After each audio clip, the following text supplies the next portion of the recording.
the whole idea of looking into the future and trying to extrapolate what a business looks like 10 years or 20 years or 30 years from now is a very difficult exercise. We've got creative destruction and we've got things coming from left field.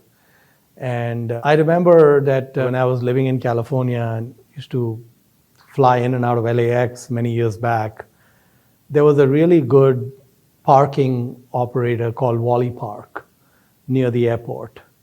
And Wally Park had really good service. So first of all, what they had done in their parking lot is that they had put these leather dividers between each car so that your car couldn't get dinged.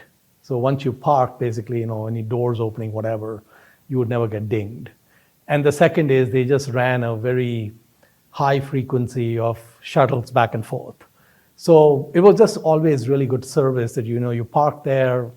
It was very quick to get to the airport, very quick to get picked up. And I used to think, this is probably going back, maybe 15, 20 years, that, Wally Park is the kind of business that looks bulletproof.